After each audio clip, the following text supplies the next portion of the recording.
energy behind, kind of like a footprint.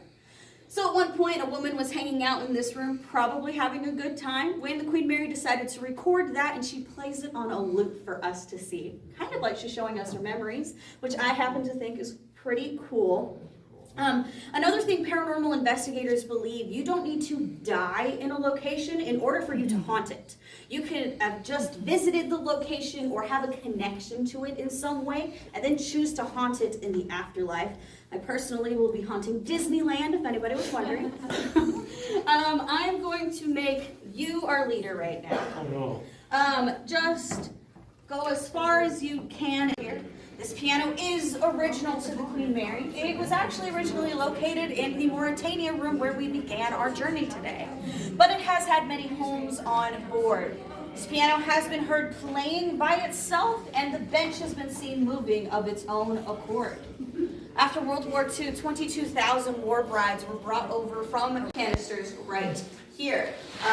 We were one of the first ships to actually have a fire suppression system and fire sprinklers, which is really cool. So most of the ones that you see, I don't think these ones are original, but most of the ones that you see inside the ship are original, which is really cool. Now on Sunday, July 10th, 1966, Queen Mary entered into a very foggy area of the ocean. At about 3:55 a.m., Captain ordered all 38 watertight doors sealed, just as a precautionary measure. It took 35 seconds for the 700 pounds of hydraulic pressure to build up. It took anywhere from 6 to 12 seconds, depending on the size of the door, for these to slam shut. Around 4 a.m., an 18-year-old fireman was found crushed in watertight door number 13. Why it was 13. He was actually released from the door, but he did die very quickly afterwards. We don't know why he was stuck in the door. He was alone down there, but we do have a few theories. The first theory is that he was playing a game of chicken. Now, chicken was invented by the engineers because they had quite a bit of downtime in the engine room and the boiler room, and they would literally jump back and forth between this hatchway as many times as possible before these doors slammed shut. The next theory is that he simply misjudged the closing of this door when he went back for a tool. There have been paranormal investigators catch EVP or electric voice phenomenon whispering, "Have you seen my wrench?" Sometimes even, "Where's my wrench?" The third theory is a much darker theory. There was a union strike going on at the time, and perhaps our young fireman was a scab that crossed that picket line and his coworkers decided to seek revenge. I will also tell you there has never been a recorded murder on board the Queen Mary. We have had, did someone say yes? Yes. Goodness me. And that marks the end of our tour. Let's all we have had countless crew members, security guards, paranormal investigators, and even guests tell us that they've experienced something by door 13, or even just in the engine room and boiler room in general. Guests will say they see a gentleman walking around with white overalls. I myself have seen a shadow person in the engine room. People complain that they leave the area with grease marks on their face, and women feel their hair getting tugged a lot. Our theory for why he targets women is because in the 30s, 40s, 50s, and 60s, we were not allowed in machine-type areas on ships. So you would not find us in the engine room, most definitely not the boiler room. So it's probably just our firemen saying, "Hey, what are you doing down there? You're not supposed to be down there." I actually had a few guests on my tours yesterday. We end pretty close to the engine room, so I tend to just send everybody to the engine room after the tour if they have some time. And I had a few guests tell me that they just felt weird down there. I will also tell you, you're underwater when you go into the engine room. So sometimes that pressure is too much for people as well.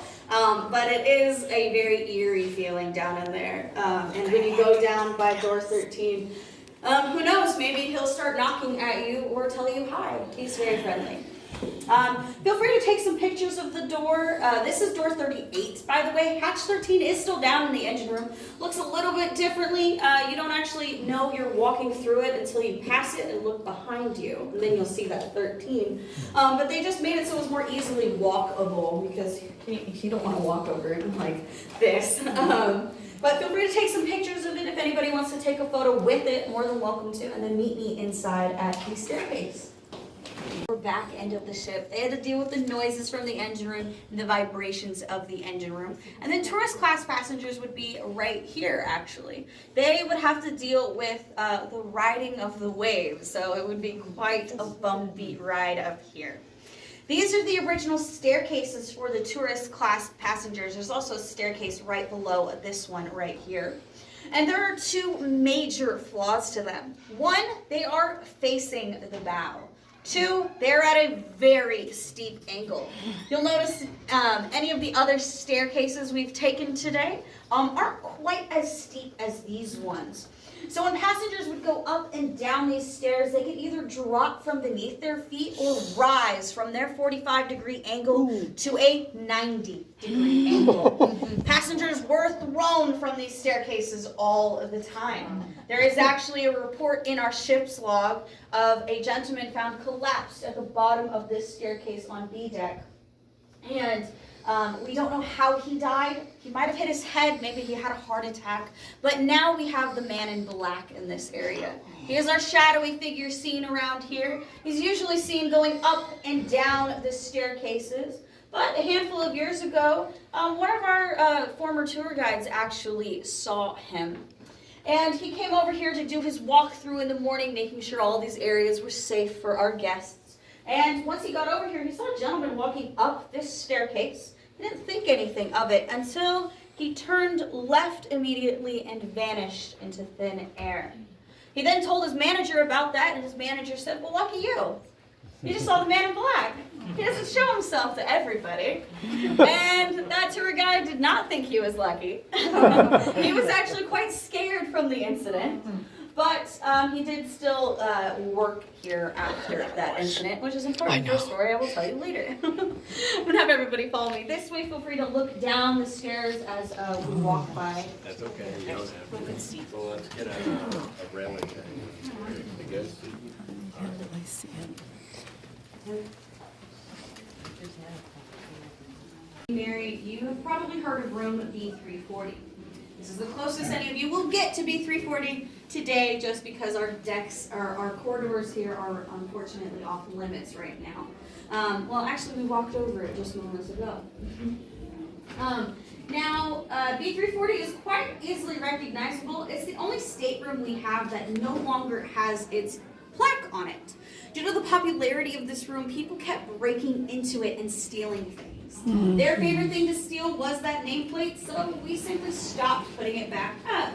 Yay! You're sorry. It's okay.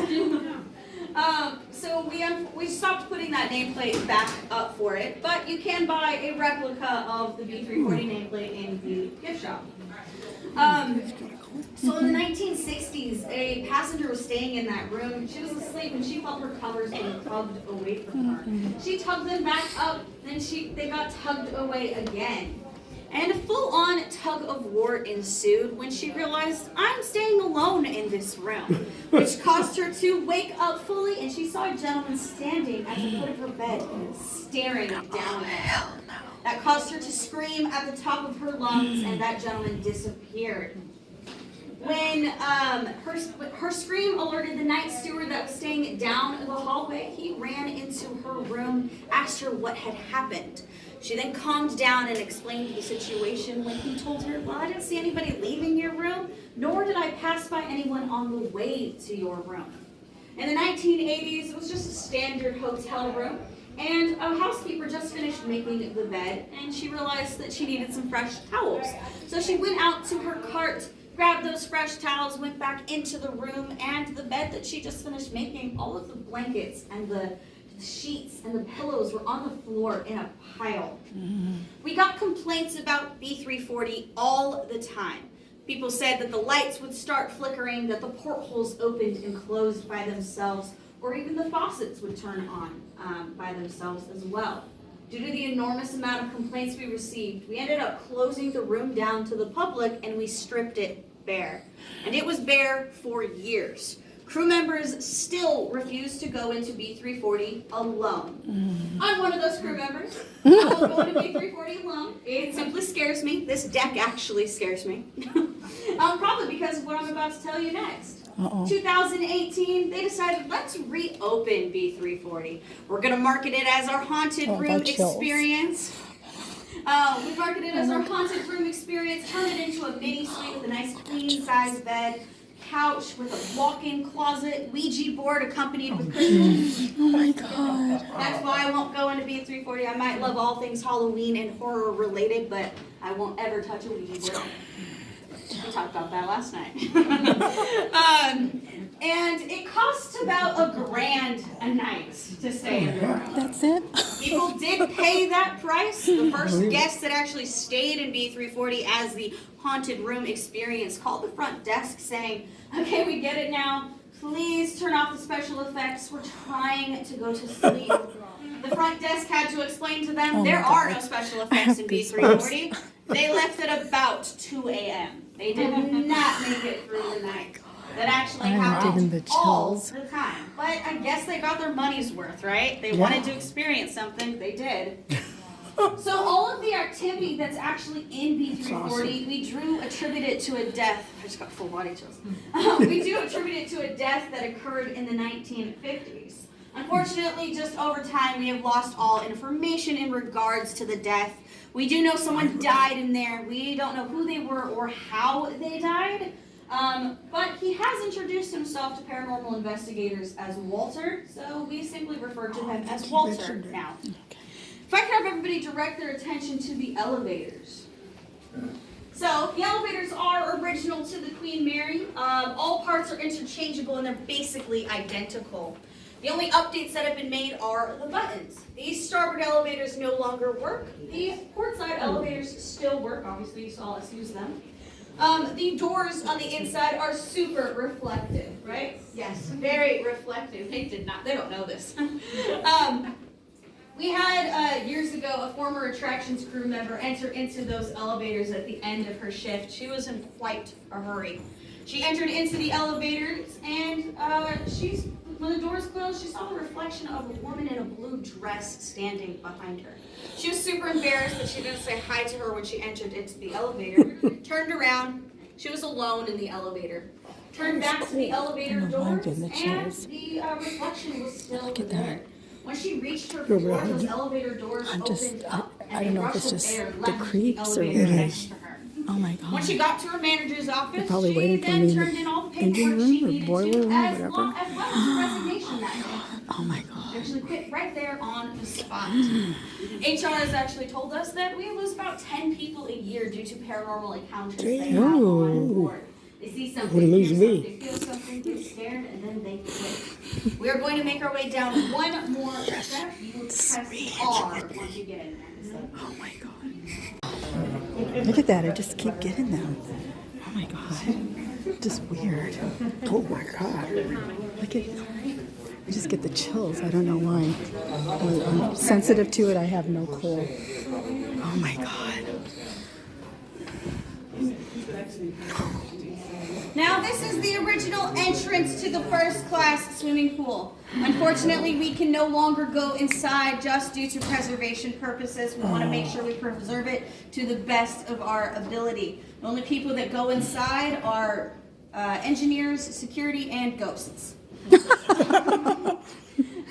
a photo of what the pool originally looked like when we first set sail creepy. right here. It is kind of You'll creepy. notice that she was originally outfitted with diving boards in this swimming pool. They soon realized how awful of an idea that was. Imagine jumping on a diving board on a moving ship. You're probably not going to end up where you plan on ending up.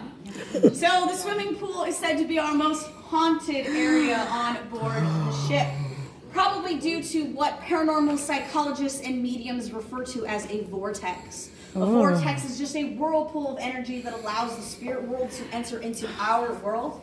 It's actually located a deck under our feet, underneath this would have been a window, underneath this window here in the original changing rooms. The ceiling inside is made of quartz. We are on water. Both are known conduits for the paranormal, thus why we think the vortex formed there. The ghost known to haunt the swimming pool, we call her Jackie. She's about 7 years old, typically seen with blonde hair in a sailor's dress. She is quite playful. She is our most seen and heard spirit on board. She's usually heard singing songs. Every once in a while, you take a look inside, and she wants to play hide and seek with you. So you can see her looking over the railings around the columns. Every once in a while, a guest will tell us they felt a cold little hand grab onto theirs. That's just Jackie saying hi. Also, guests will say they'll see little footprints, wet footprints leaving the pool. There is no water inside the swimming pool. There has not been water in there since 1967 when we docked here. So where the water came from, no idea. She is also our most powerful ghost on board. She is the only one that has been seen off ship. Once you entered onto our property, you saw that big white dome. It's now the Carnival Cruise Line check-in. For Dark Harbor, which was our Halloween event, we did use it for mazes a couple of times. It was a sound stage as well. Batman and Robin with George Clooney, I've been told that was the Batcave. And the first Pirates of the Caribbean, that was Tortuga. But it was originally built to house the Spruce Goose, which was Howard Hughes' big wooden plane that left in 1993. It's now at an Air and Space Museum in McMinnville, Oregon. But when the Spruce Goose was in there, our security guards did their final walkthroughs here, as well as over at the Spruce Goose Dome. One night in particular, our security guard went into the dome and saw a little girl walking over the plane's wings. He shouted out to her that this was super dangerous. She needed to jump off the wings and get down. She shouted back, okay, jumped off the plane's wings, and once she reached the ground, disappeared into thin air. So not only is she our most heard and seen, but also our most powerful spirit on board, other than the alcohol in the observation bar. Feel free, take a moment to look inside through the doors here. Like I said, there is not water inside. It's just a lighting effect in order to make it look creepy. Also, they just waxed this decking here on the sides, so just be really careful if you stand on it. That's original. That's actually what all of the interior decking used to look like in the Queen Mary. If you take a look at it, you can still see the impressions of women high heels mark in it. Oh. Our guests. That does actually mark the end of your tour with me today. I am so sorry. I know you're gonna miss me. No, you can come visit me again, though. I really do hope you enjoyed your tour with me today. I'm gonna have everybody follow me outside, and I can give directions from there. If you did enjoy my tour, once again, my name is Christina. If you absolutely hated this tour, my name is Mindy. Have everybody follow me this